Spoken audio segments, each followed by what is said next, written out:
ఒక్క రూపాయి కూడా ఈ 9 నెలల్లో మిస్యూజ్ అయినట్టు దాఖలా లేవు. సామాన్య ప్రజలకు పెద్దపీట. గతంలో మీకు తెలుసు 50,000 60,000 రోజుకి చేస్తారు. ఈరోజు యావరేజ్గా 80,000 మందికి పైగా దర్శనం చేసుకుంటున్నారు. It is on record. ఈరోజు ఒక పెద్ద మనిషి మాట్లాడుతాడు, ఏదో మాట్లాడుతున్నాడు, పిచ్చి పిచ్చిగా వాగుతున్నాడు.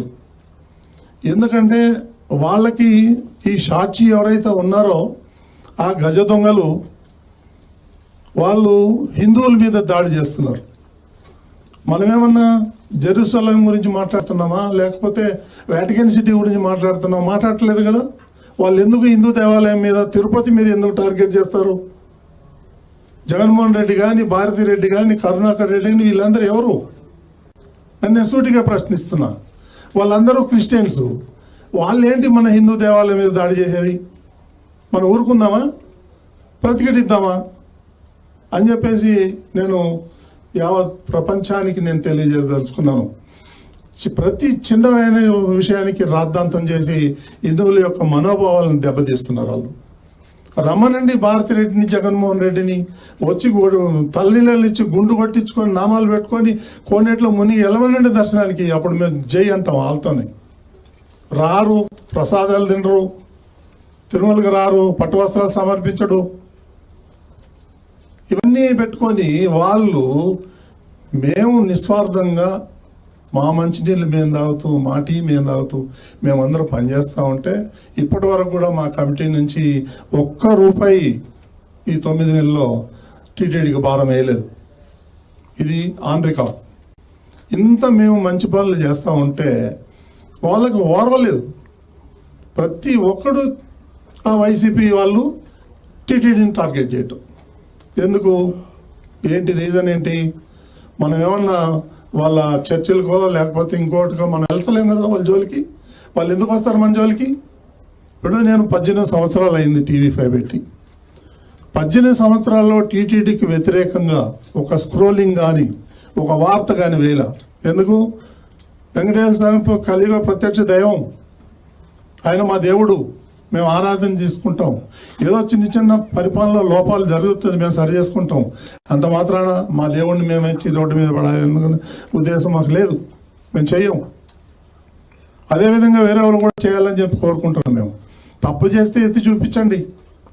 ఇంకొక విషయం ఏంటంటే, మేము మొట్టమొదటి సమావేశంలోనే, బోర్డు సమావేశంలోనే మేము అందరం కూర్చొని బోర్డు మెంబర్కి 20 టికెట్లు రోజుకి, చైర్మన్గా 100 టికెట్లు అని నిర్ణయం చేసుకున్నాం. నేను ఏనాడు కూడా 100 టికెట్లు వాడలేదు, సగమే వాడతా. ఎందుకంటే నేను అర్ధరాత్రి పూట క్యూ లైన్ లేకపోతే అక్కడ ప్రజలు పడే బాధలు వర్ణనాతీతం.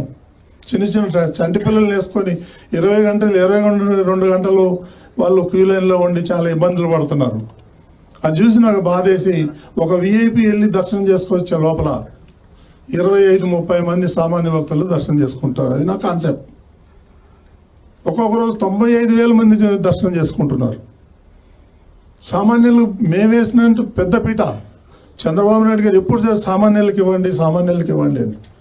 మేము విఐపిని కల్చర్ స్లోగా తగ్గించేసి మేము సామాన్య భక్తులు పెద్దపీట వేస్తుంటే ఈరోజు ఒక పెద్ద మనిషి మీటింగ్ పెట్టి ఏదో పిచ్చి పిచ్చిగా మాట్లాడుతున్నాడు. నేను చెప్తున్నా, నువ్వు ఎవరితోన్నా పెట్టుకో, బీఆర్ నాయుడుతో పెట్టుకుంటే మాత్రం మర్యాదగా ఉండదు. నా గురించి మీకు తెలియదు. నేను ఎంతకైనా తెగిస్తాను. తప్పు చేస్తే చెప్పండి, చొక్కా పట్టుకొని అడగండి, మేము సమాధానం చెప్తాం. ఇప్పటి వరకు ఒక్క చిన్న పొరపాటు కూడా చేయలేము మేము. అది నేను గర్వంగా చెప్పుకుంటాను. పిచ్చి పిచ్చి మాటలు మాట్లాడుతున్నారు, వింటున్నాం కదా అని చెప్పేసి మా మీద దాడి చేస్తారు. నా మీద దాడి చేయి, పర్వాలేదు, నేను ఛాలెంజ్ చేస్తా. కానీ వెంకటేశ్వర స్వామి మీద అడ్డం పెట్టుకుని ఎందుకు దాడి చేస్తారు? ఇక వేరే గుళ్ళు లేవా? వేరే ప్రార్థనా మందిరాలు లేవా? ఎందుకు టీటీడీ మీద పడతారు మీరు? దీనికి ఒక చిన్న ఎగ్జాంపుల్ చెప్తా మీకు. ఏదైతే సిమ్స్ హాస్పిటల్ ఉందో అది నష్టాల్లో నడుస్తుంది కొన్ని ఏళ్ల నుంచి. 2022లో ఇదే జగన్మోహన్ రెడ్డి ఈ క్రిస్టియన్ మేధావి టీటీడీకి అంటగట్టాడు. దానికి ఇప్పుడు 140 కోట్ల సంవత్సరానికి గుండి డబ్బులు పోతున్నాయి. అంటే వాళ్ళ ఉద్దేశం ఏంటంటే ఈ టీటీడీని అప్రతిష్ట పాలు చేయాలి, మళ్ళీ టీటీడీని అప్పుల పాలు చేయాలి. ఈ కరుణాకర్ రెడ్డి పెద్ద డకాయిట్, అవినీతికి రారాజు, అవినీతి అక్రమాలకు ప్రెసిడెంట్. ఆయన మాట్లాడతాడు అవినీతి గురించి. ఎక్కడో 30-40 కిలోమీటర్ల దూరంలో అవుట్స్కర్ట్స్లో ఆయన వెంచర్లు వేస్తే ఆ వెంచర్లకి టీటీడీ సొమ్ము నుంచి సిమెంట్ రోడ్లు వేస్తాడు. అట్లాంటి వాడు మా గురించి మాట్లాడేది. పెద్ద గజ దొంగ. వెళ్తాయి టీటీఆర్ బాండ్లో, పోతారు లోపలికి, జైల్లోకి వీళ్ళందరూ. ఈ లాస్ట్ టైం వాళ్ళ పీరియడ్ అయిపోగానే 1600 నుంచి 2000 కోట్లకి టెండర్లు పిలిచి 10%, 15% తీసేసుకొని అవార్డు ఇచ్చేసి వెళ్ళిపోయాడు.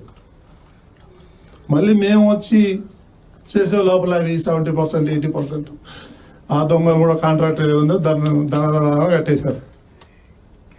ఈ విధంగా ఎన్ని అక్రమాలు చేశాడంటే కరుణాకర్ రెడ్డి. నేను వేరే వాళ్ళని ఎవరిని విమర్శించట్లా. ఎంతో కొంత మిగిలిన అధ్యక్షులందరూ కూడా ఎంతో కొంత అందరూ దేవుడికి సేవ చేసిన వాళ్ళే. వాళ్ళు నేనేమంటలే. ఈ ఏదైతే గజదం ఉన్నాడో కరుణాకర్ రెడ్డి అనే రాష్ట్రీయులు ఎవడైతే ఉన్నాడో వాడు తిరుమలని భ్రష్టు పట్టిస్తున్నాడు. ప్రతిదీ పొద్దున్న లేతే సాయంత్రం దాకా వాడు అని కొడుకు ఇద్దరు దందాలు తప్ప వేరేదేం లేదు అక్కడ. వాడేదో పెద్ద బీరాలు రమ్మంటే ఛాలెంజ్ చేస్తారా? నీ ఆయాంలో ఏమేమో అవినీతి జరిగిందని నేను ప్రూవ్ చేస్తా. ఈ అంతా క్రిస్టియన్ బ్యాచ్, దొంగల బ్యాచ్. ఇది కన్వర్టెడ్ క్రిస్టియన్. ఒరిజినల్ క్రిస్టియన్స్ ఎవడు మన జోలికి రాడు. ఒరిజినల్ ముస్లిం మన జోలికి ఎవరు రారు, హిందువుల జోలికి. వీళ్ళంతా కన్వర్టెడ్ క్రిస్టియన్స్ కాబట్టి వాళ్ళు ఇష్టం వచ్చినట్టు మాట్లాడతారు. మేము పడాలనా? మాకేం అవసరం? మేమెందుకు పడతాం? తిరగబెడతాం.